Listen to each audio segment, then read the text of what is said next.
बिस्मिल्लाहिर्रहमानिर्रहीम। अस्सलाम वालेकुम। कैंडल एकेडमी पाकिस्तान में खुश आमदीद students. Chapter number 17 electronics second year physics federal और केपीके का कोर्स है और आज हमारा लेक्चर नंबर 13 है चैप्टर 17 का। आज के लेक्चर में हम कंसेप्चुअल क्वेश्चंस जो एक्सरसाइज के हैं उनका पार्ट 2 सॉल्व करेंगे। हम पिछले पार्ट में 5 क्वेश्चन सॉल्व कर चुके थे, इस पार्ट में मज़ीद 5 क्वेश्चन सॉल्व करेंगे, उसके बाद न्यूमेरिकल की तरफ मूव करते हैं। तो चलते हैं अपना क्वेश्चन कंसेप्चुअल क्वेश्चन नंबर 17.1 की तरफ। स्टूडेंट्स, क्वेश्चन नंबर 17.6 है distinguish between N type semiconductors and P type semiconductors. तो स्टूडेंट्स, एन टाइप और पी टाइप मटेरियल के ऊपर काफ़ी बेस हो चुकी है, तो अभी हम इनके पॉइंट्स लिख लेते हैं और आपस में इस तरह से कंपेयर करते हैं कि इस तरफ हम लिखेंगे एन टाइप मटेरियल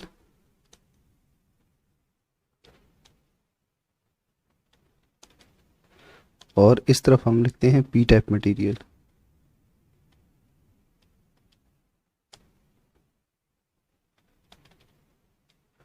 और हम एक एक डिफरेंस दोनों का आपस में कंपेयर करते हैं। ये जस्ट रिवीजन होगी क्योंकि काफ़ी डिस्कशन हो चुकी है इसके ऊपर। तो सबसे पहला डिफरेंस है एन टाइप मटेरियल जो है पेंटावेलेंट इम्प्योरिटीज़ के ऐड करने से बनती हैं। They are found by doping of pentavalent impurities, जबकि पी टाइप मटेरियल जो हैं वो ट्राइवेलेंट इम्प्योरिटी ऐड करने से बनती हैं। They are found by doping of trivalent impurities. Pentavalent impurities belong to fifth group of periodic table. ये 5वें ग्रुप के एलिमेंट्स हैं जो जिनको हम as a pentavalent impurity add करते हैं इंट्रिंसिक सेमीकंडक्टर के अंदर और वो एन टाइप मटेरियल बन जाते हैं। इसी तरह trivalent impurities belong to third group of periodic table. Predictable लिखा हुआ है, इसको हम चेंज कर देते हैं। तो इनकी इम्प्योरिटीज़ जो हैं वो थर्ड ग्रुप की एलिमेंट्स जो हैं इनकी इम्प्योरिटीज़ हैं। अब आती है बात मेजॉरिटी चार्ज कैरियर की, जो कि एक बिग डिफरेंस है। जो एन टाइप मटेरियल हैं उनमें मेजॉरिटी चार्ज कैरियर इलेक्ट्रॉन्स होते हैं। In these material majority charge carriers are electron. P type material में होल्स होते हैं। In these material majority charge carriers are holes. Next comes the minority charge carriers, जो कि N type material में electrons holes होते हैं। In these material minority charge carriers are holes, जबकि P type material में electrons होते हैं। In these materials minority charge carriers are electrons. Last point है impurity atom is donor atom. N type material में जो impurity होती है वो डोनर एटम होती है। इलेक्ट्रॉन जो है, फ्री इलेक्ट्रॉन जो है वो डोनर एटम से आ रहा होता है, इम्प्योरिटी की तरफ से आ रहा होता है। इसी तरह जब पी टाइप मटेरियल को आप देखें तो उसमें जो जो इम्प्योरिटी एटम होता है वो एक्सेप्टर एटम होता है। ये as acceptor atom electron accept कर लेता है, इसमें बॉन्ड कैपेसिटी बन जाती है इसके साथ सिलिकॉन के साथ, तो इलेक्ट्रॉन्स यहाँ पे आके फिट हो जाते हैं। तो ये एक्सेप्टर एटम्स कहलाते हैं पी टाइप मटेरियल की जो इम्प्योरिटीज़ होती हैं। ये कुछ डिफरेंसेस थे। इसके बाद चलते हैं नेक्स्ट क्वेश्चन की तरफ। नेक्स्ट क्वेश्चन है 17.7। A p-type semiconductor has large number of holes but still it is electrically neutral. Why? ये कह रहे हैं कि पी टाइप मटेरियल के अंदर लार्ज नंबर ऑफ होल्स पाए जाते हैं लेकिन इसके बावजूद वो इलेक्ट्रिकली न्यूट्रल होते हैं। इसकी रीज़न बताएं। देखें जी, सबसे पहले तो आप ये देखें कि atoms are electrically neutral. Atoms are atoms जो हैं इलेक्ट्रिकली न्यूट्रल हैं। क्यों न्यूट्रल हैं? एटम के अंदर जितने प्रोटॉन्स पाए जाते हैं न्यूक्लियस के अंदर, इतने ही आउटर जो है इलेक्ट्रॉन्स होते हैं शेल्स के अंदर घूम रहे होते हैं। तो ओवरऑल जो है चार्ज होता है, नेगेटिव चार्ज और पॉजिटिव चार्ज आपस में बराबर होते हैं, तो टोटल नेट चार्ज जो है किसी भी एटम का 0 होता है।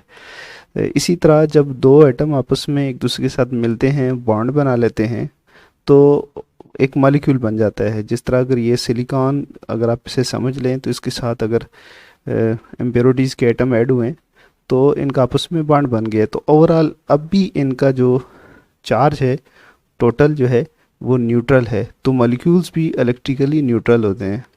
तो पी टाइप मटेरियल जो है वो न्यूट्रल ही होगा क्योंकि उसके अंदर आयंस तो शामिल नहीं है, ना तो सिलिकॉन आयन है और ना ही जो इम्प्योरिटी एटम है वो आयन है।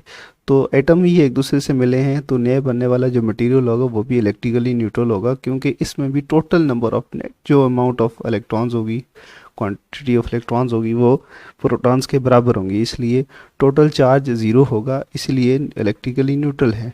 बट यहाँ पे जो होल्स हैं, होल्स होल्स को लिया हुआ है पॉजिटिव, तो बेसिकली होल्स के हैं, होल्स वैकेंसी ऑफ इलेक्ट्रॉन है, ये एक्चुअली पॉजिटिव चार्ज नहीं होता, बट कि इसको लिया हुआ है इक्वलेंट टू पॉजिटिव चार्ज, क्योंकि ये इलेक्ट्रॉन को एक्सेप्ट करने की सलाहियत रखता है।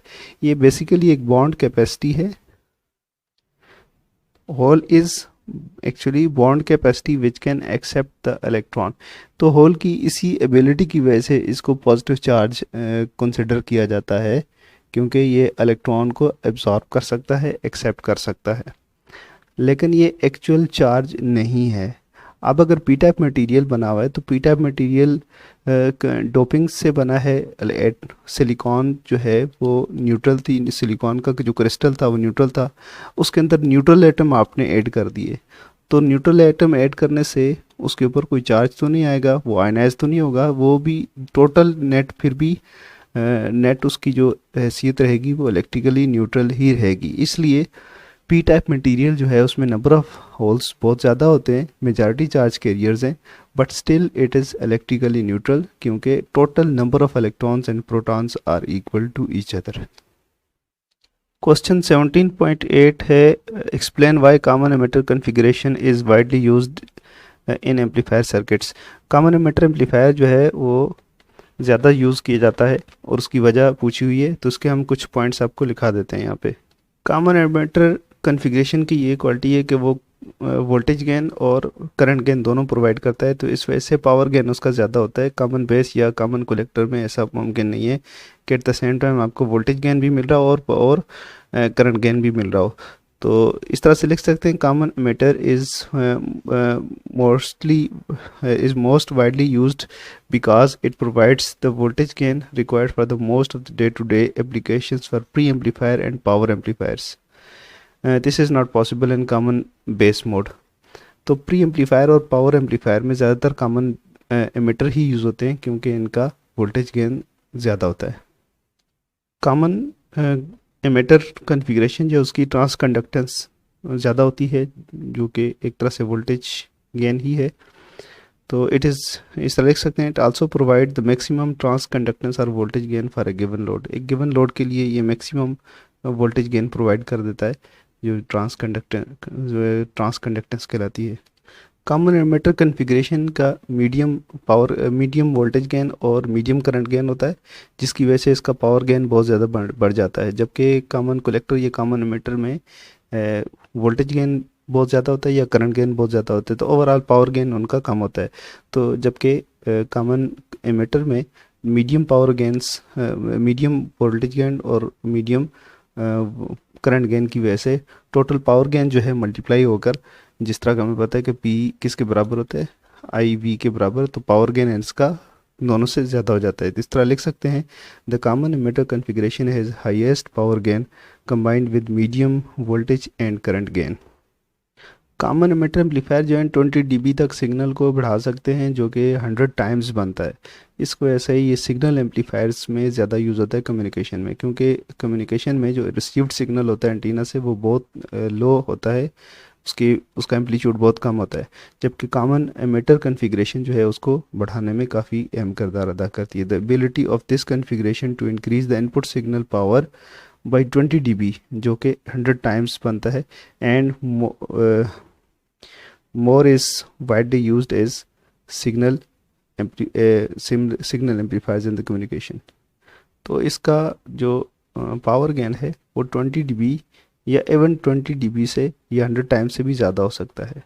20 dB और 100 times and more it is widely used. यहाँ पे कॉमा होना चाहिए। चलते हैं नेक्स्ट क्वेश्चन की तरफ। Next question 17.9, why transistor is called the current amplification device.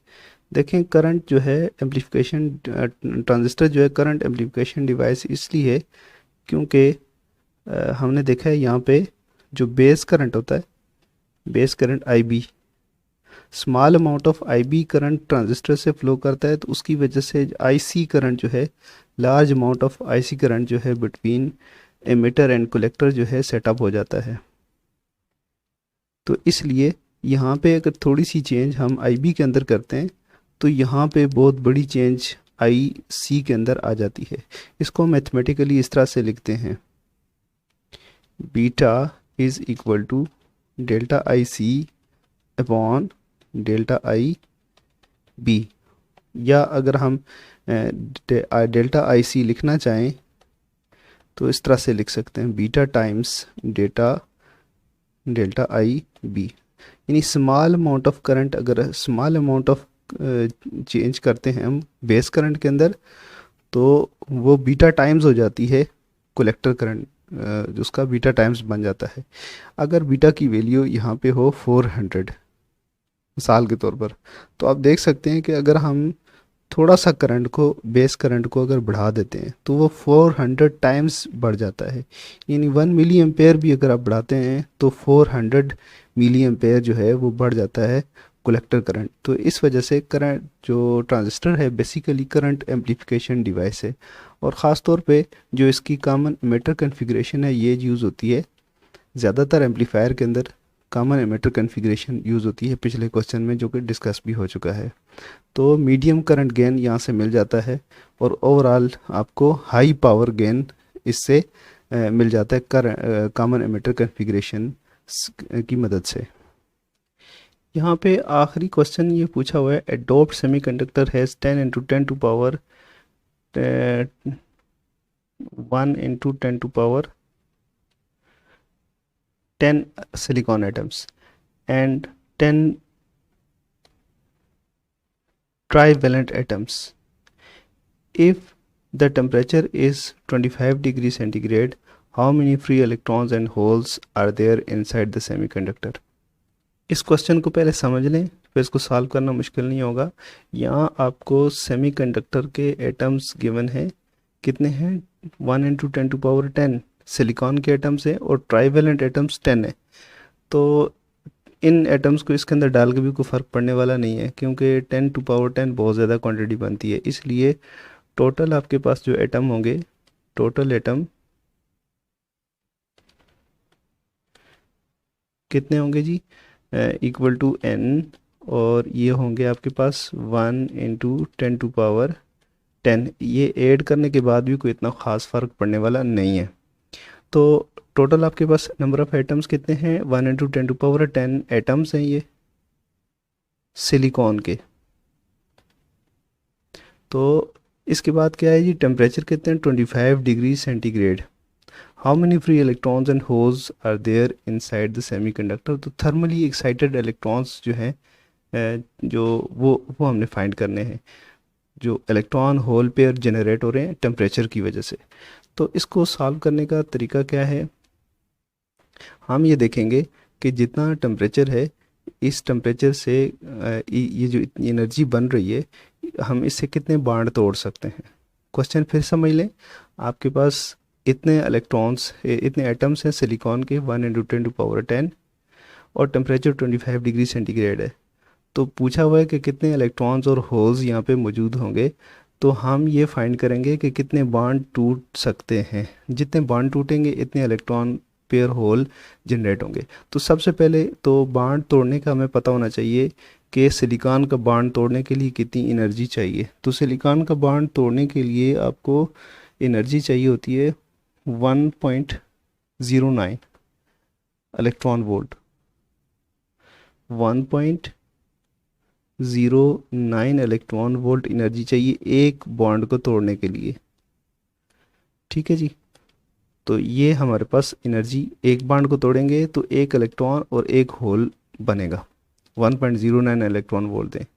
तो आपके पास टोटल एनर्जी कितनी है, ये एनर्जी सॉल्व करनी है इस टेम्परेचर की मदद से। आपके पास डेटा क्या है, सिर्फ नंबर ऑफ एटम्स हैं सिलिकॉन के और टेम्परेचर है। इसकी मदद से आपने फाइंड करती है एनर्जी। तो काइनेटिक एनर्जी का जो रिलेशन है वो थर्मोडायनेमिक्स ने आपने पढ़ा होगा, 3/2 NKT। ये फार्मूला आप याद कर लें, आपने फर्स्ट ईयर में पढ़ा हो अभी होगा। 3/2 एन के टी, जिसमें के बोल्ट्जमैन कांस्टेंट है, एन नंबर ऑफ इलेक्ट्रॉन्स है और टी केल्विन टेम्परेचर है।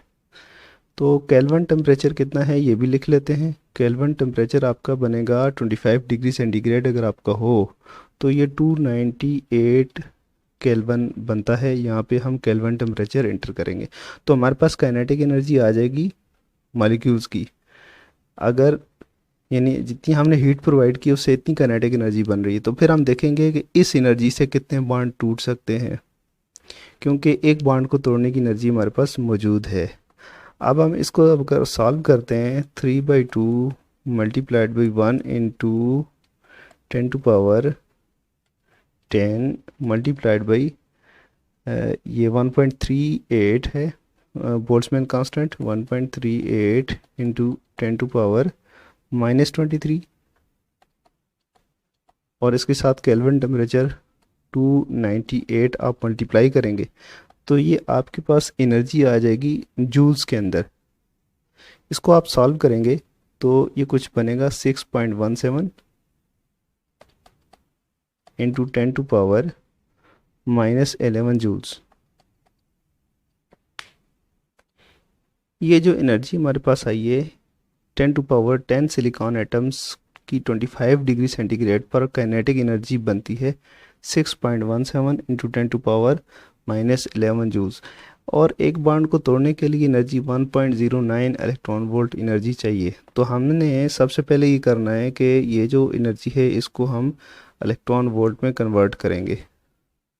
तो 1 इलेक्ट्रॉन वोल्ट जो है हमारे पास किसके बराबर होता है 1.602 इंटू 10⁻19 जूल्स के बराबर होता है। तो इस तरह इसको कन्वर्ट करने के लिए हम डिवाइड कर देंगे, इसके ऊपर डिवाइड कर देंगे। ये इलेक्ट्रॉन वोल्ट के अंदर आएगा 6.17 इंटू 10⁻11 डिवाइडेड बाई 1.602 10⁻19। तो ये कन्वर्ट हो जाएगा किसके अंदर इलेक्ट्रॉन वोल्ट के अंदर, ये ईवी बन जाएगा इलेक्ट्रॉन वोल्ट। तो इस तरह से ये एनर्जी हमारे पास जो आती है काइनेटिक एनर्जी इलेक्ट्रॉन वोल्ट के अंदर क्या आएगी। इलेक्ट्रॉन वोल्ट में ये हमारे पास बनती 3.86 इंटू 10⁻8 इलेक्ट्रॉन वोल्ट्स। और एक एटम को तोड़ने के लिए, एक बॉन्ड को तोड़ने के लिए 1.09 इलेक्ट्रॉन वोल्ट एनर्जी चाहिए। तो अब हम क्या करेंगे, इस सारी एनर्जी को डिवाइड कर देंगे इसके ऊपर। तो हमारे पास आ जाएंगे नंबर ऑफ बॉन्ड्स जो कि टूट कर इलेक्ट्रॉन और होल पेयर बनेंगे। तो किसको डिवाइड करेंगे, number of bonds, number of bonds, ठीक है, ब्रेकेबल जो होंगे वो इस पे डिवाइड कर देंगे। इस एनर्जी से हम कितने बॉन्ड ब्रेक कर सकते हैं ये आ जाएगा हमारे पास। और कितना है 1.09। 1.09 से एक बॉन्ड ब्रेक होगा, टोटल कितने होंगे इस पे डिवाइड कर दिए। तो हमारे पास जो आंसर आएगा वो कुछ होगा 3.54 इंटू 10⁻8। तो इतने बॉन्ड आप ब्रेक कर सकते हैं। जब इतने बॉन्ड आपके ब्रेक हो जाएंगे तो इतने ही इलेक्ट्रॉन्स बनेंगे। यानी इलेक्ट्रॉन्स कितने होंगे, नंबर ऑफ इलेक्ट्रॉन्स कितने होंगे 3.54 10⁻8 होंगे। और इसी तरह नंबर ऑफ होल्स वो भी आपके पास आएंगे 3.54 इंटू 10⁻8 हो जाएंगे। तो ये आंसर है। थोड़ा सा आपको मुश्किल लगा होगा लेकिन इतना मुश्किल नहीं है, बहुत आसान है। जस्ट कॉन्सेप्ट आपने समझना है कि जब हीट कोई ऑब्जेक्ट एब्जॉर्ब कर लेगा तो उसकी काइनेटिक एनर्जी उसके मॉलिक्यूल्स की क्या बन जाएगी।